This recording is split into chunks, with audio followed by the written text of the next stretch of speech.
चलो बच्चों, देखो ये सवाल केमिस्ट्री का एक क्वेश्चन है। केमिस्ट्री का एक क्वेश्चन है, इसको सॉल्व कैसे करेंगे, आइए सॉल्व करते हैं। क्लोरीन का परमाणु क्रमांक 17 है तथा परमाणु भार 35 है, तो ज्ञात कीजिए। क्या क्या ज्ञात करना है हमको?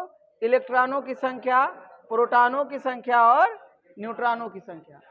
तो पहले सॉल्व करते हैं ए वाला। ठीक है बच्चों, इलेक्ट्रॉनों की संख्या पहला सॉल्व करने के लिए आपको बताए थे हम कि किसी भी परमाणु में परमाणु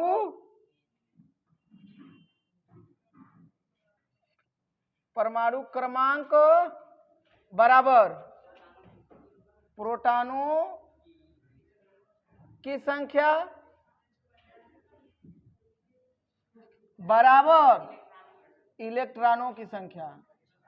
इलेक्ट्रॉनों की संख्या। ठीक है बच्चों, किसी भी परमाणु में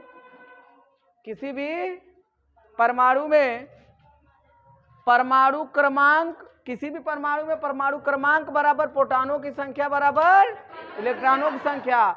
अर्थात किसी भी परमाणु का जितना परमाणु क्रमांक होता है उतने ही उसमें प्रोटॉन होते हैं और उतने ही उसमें इलेक्ट्रॉन होते हैं।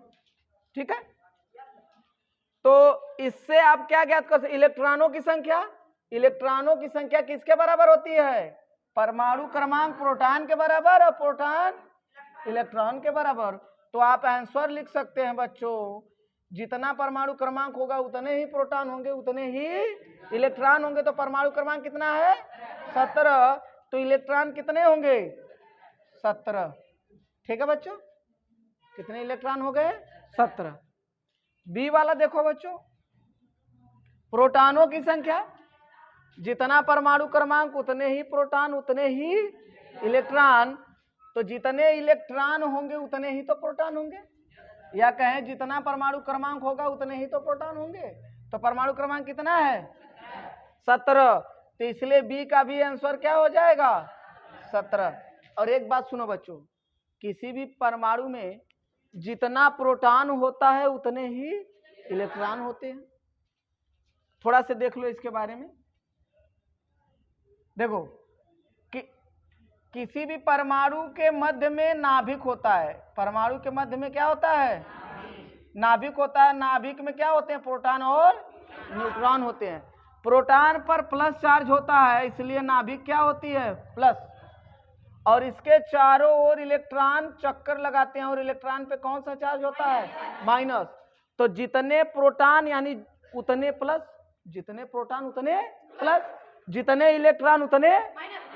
और आप जानते हैं किसी भी परमाणु में जितने प्रोटॉन होंगे उतने ही इलेक्ट्रॉन होंगे, यानी जितने प्लस होंगे उतने ही माइनस होंगे।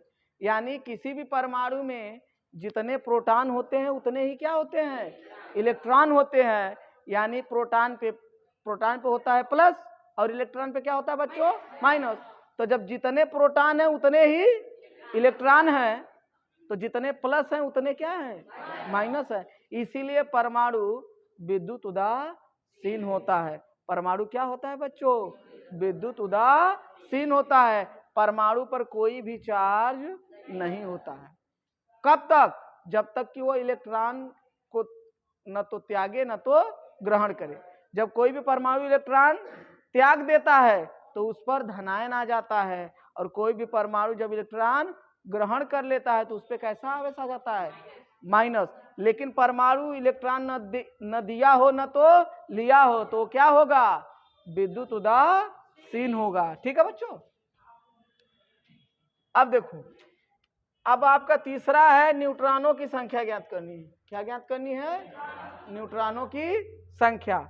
तो सी देखो बच्चों, न्यूट्रॉनों की संख्या। एक फार्मूला हम बताए थे आप लोगों को, परमाणु भार बराबर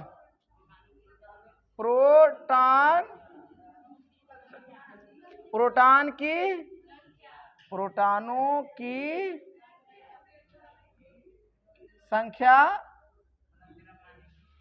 प्लस न्यूट्रॉनों की संख्या, न्यूट्रॉनों की संख्या। ठीक है बच्चों, परमाणु भार बराबर प्रोटॉनों की संख्या प्लस न्यूट्रॉनों की संख्या। तो यहां से बच्चों परमाणु भार कितना दिया है 35, तो 35 रख देंगे बराबर प्रोटॉन कितना ज्ञात किए हैं आप लोग 17, तो इसको रख देंगे 17 प्लस लिख देंगे न्यूट्रॉनों की संख्या। तो न्यूट्रॉनों की संख्या बराबर ये 17 इधर जाएगा तो माइनस हो जाएगा कि नहीं, तो यहां लिख सकते हैं न्यूट्रॉनों की संख्या बराबर 35 माइनस 17, 17 दूना 34 एक 35 यानी 18। कितना न्यूट्रॉन मिले, तो ये क्वेश्चन आपका सॉल्व हो गया।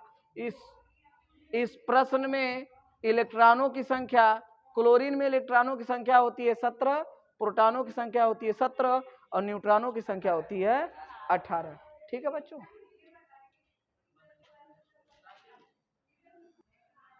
ठीक है।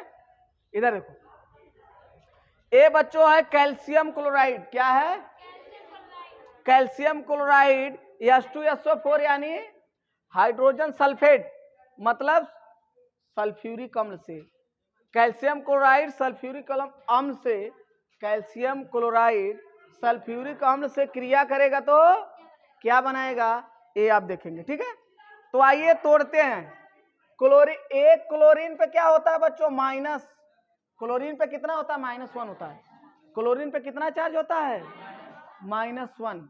तो यहां Ca एक क्लोरीन पे इसको लिख सकते हैं 2Cl, माइनस कर सकते हैं ना, तो 2 का गुणा करेंगे तो 2 माइनस, इधर जब 2 माइनस हो तो इधर 2 प्लस लगाना होगा कि नहीं, बताओ बच्चों, +2। एक क्लोरीन पे 1 माइनस तो 2 क्लोरीन पे 2 माइनस, जब 2 माइनस है तो 2 प्लस भी होंगे। क्यों, क्योंकि कोई भी यौगिक पे कोई चार्ज नहीं होता है। यौगिक जब संयोग में रहते हैं, यौगिक रहते हैं, तो उस पर कोई चार्ज नहीं होता है, लेकिन जब टूटते हैं तब चार्ज आते हैं। तो क्लोरीन, एक क्लोरीन पे 1 माइनस तो 2 क्लोरीन पे 2, तो इसके साथ कैल्शियम पे कितना चार्ज होना चाहिए, +2 होना चाहिए, +2 होना चाहिए। अब इसके बाद बच्चों इसको तोड़ेंगे, इसको तोड़ेंगे तो आप जानते हैं सल्फेट पे कितना चार्ज होता है बच्चों, -2 होता है। सल्फेट पे -2 होता है और 2H, एक H पे प्लस होता है, तो 2 + 2 माइनस। ठीक, इधर भी 2 - 2 प्लस। ठीक, अब देखो क्रिया क्या है, इसके प्लस वाले से, इसके प्लस वाले से इसके माइनस को जोड़ते हैं और इसका माइनस वाला इसके ए प्लस वाला दूसरे के माइनस से, इसका माइनस दूसरे के प्लस से। ऐसे ही क्रिया होती है, इसका प्लस, इस यौगिक का प्लस दूसरे वाले जिससे संयोग करना उसके माइनस वाले से जुड़ेगा और इसका माइनस दूसरे वाले के प्लस से जुड़ेगा। तो आइए रिएक्शन कराते हैं। तो Ca हो गया, किससे जुड़ा, तो CaSO4 हो गया, प्लस H और Cl मिलके क्या बनाएंगे, HCl। इसके भी आगे 2 है, 2 क्लोरीन 2 हाइड्रोजन, जब 2 लगा देंगे तो 2 क्लोरीन 2 हाइड्रोजन। तो यही रिएक्शन आपका मिल गया कि ये दोनों संयोग करके क्या बनाएंगे, कैल्शियम सल्फेट और हाइड्रोक्लोरिक अम्ल बनाएंगे, CaSO4 बनाएंगे और 2HCl बनाएंगे। ठीक है बच्चों, ये वाला, तो ये जो माइनस है ना 2, ये पूरे पे है। ठीक है, ये जो -2 है ना, ये SO4 पे है, पूरे SO4 पे -2 है। सिर्फ ऑक्सीजन पे नहीं है, किस पे है? पूरे SO4 पे है। ठीक है, ये मूलक है। क्या है बच्चों? जब आगे जाएंगे तब जानेंगे। हो गया? तो बच्चों दूसरे वाले को देखो, दूसरे वाले का भी कर दे। बच्चियों तुम सब भी ध्यान दो, देखो इसको तोड़ेंगे तो SO4 पे कितना चार्ज होता है? -2। और सोडियम पे आप जानते हैं होता है प्लस, तो 2 है तो आगे 2 लगा दो। प्लस किससे क्रिया करेगा? HCl को तोड़ते हैं तो H पे आता है प्लस, Cl पे आता है माइनस। इसका प्लस इसके माइनस से और इसका माइनस इसके प्लस से क्रिया करेगा तो क्या बनाएगा बच्चों? ये हो गया NaCl, सोडियम क्लोराइड। क्या बना? और सोडियम क्लोराइड को ही नमक कहते हैं। क्या कहते हैं? नमक। और ये सल्फर किससे जुड़ेगा? हाइड्रोजन से। किससे जुड़ेगा बच्चों? हाइड्रोजन से। तो क्या बनाएगा? प्लस बनाएगा H2SO4। अब एक दिक्कत आ गई, हाइड्रोजन 2 है, यहाँ हाइड्रोजन 1 है, तो यहाँ संतुलित करने के लिए 2 से गुणा कर दीजिए। 2 से यहाँ गुणा करेंगे तो 2 से यहाँ भी करें। देखिए 2 सोडियम 2 सोडियम, 2 का गुणा किए 2 क्लोरीन, 2 का गुणा किए 2 क्लोरीन, 2 हाइड्रोजन 2 हाइड्रोजन। ठीक है, सब बैलेंस है, यानी सही है। ये क्या बना बच्चों? ये सोडियम क्लोराइड बन गया। और ये क्या बन गया? सल्फ्यूरिक हाइड्रोजन सल्फेट, सल्फ्यूरिक अम्ल। ये बन गया सोडियम क्लोराइड, जिसको बोलते हैं नमक। ठीक है बच्चों, तो ऐसे ही रिएक्शन किया जाता है।